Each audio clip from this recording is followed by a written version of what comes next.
Hello on this damp and gray Easter afternoon from my back porch here in Squirrel Run. It's an extra quiet Sunday as we stay at home. Many of us are probably having more intimate Sunday dinners than we've ever had.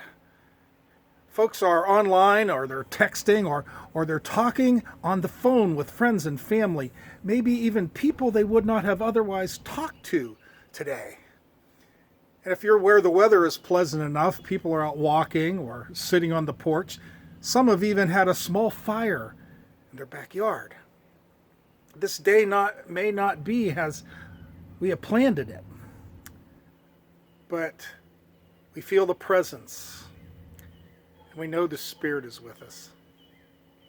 A little bit ago, I took a quick walk around the block here at Squirrel Run between the rain showers, and down around the corner, even though it was a bit damp and cool, Miss Angela was out on her porch knitting. A bright-colored afghan was over her shoulders, and the sound of her knitting needles clicking so fast reminded me of somebody typing 100 words a minute, on one of those old manual typewriters. I was planning on walking just past and just exchanging pleasantries when she yelled out, "Hey, you just stop right there a minute. My granddaughter Perry has come to stay with me till this is over, and I want you to meet her. She says there's no sense in us being by ourselves, so she's coming back out on the porch here, and I want to introduce you." About then the door opened, and out she came, dragging one of those big old Fender guitar amplifiers.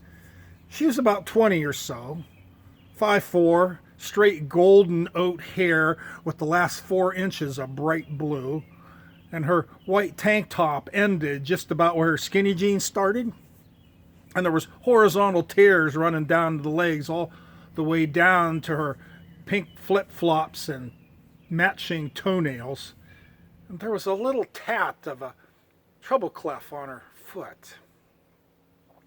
After the introduction, she came down off the porch and went over to her car. Now, her car was no little car. It was a great big Toyota 4Runner that the color of it matched the color of the ends of her hair. And she opened the back and she pulled out this great big padded case. And the case had wheels on it. And I asked her if she could use some help, and she says, I can handle this by myself, and besides, social distancing. And I agreed. Well, she dragged that thing up onto the porch, and she unzipped the case, and there in that case was a full-sized harp. And she set it up, and she plucked the strings a little bit, strummed it a little bit, and she bent over and was fooling around with some wires. You couldn't see exactly what she was doing. She was just sitting there, her eyes closed, just getting ready to play, when old Hank next door started yanking on the cord of his string trimmer, trying to get the thing started. And she just opened her eyes and grinned at me, and she took 2 fingers from each hand and graciously placed them between her lips and whistled like a mountain man calling his dog and said, "Hey, Hank, can't you just put that off a little while? I'm playing here." Hank grumbled as he walked back to the garage. And when she started to play, the sound radiated off the porch and out into the neighborhood because she had plugged that harp into that big old amplifier.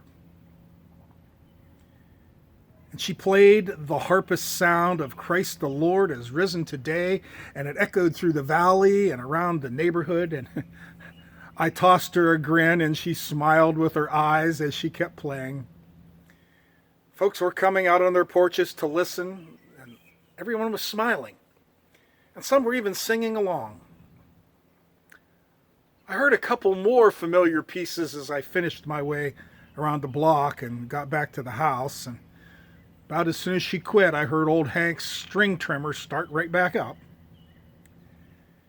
Yeah, things are a bit different today on this stay-at-home Sunday. And I was kind of thinking, I wonder what the car salesman thought when Prairie said she had to make sure her instrument would fit in the back of any car that she'd buy. Happy Easter, friends.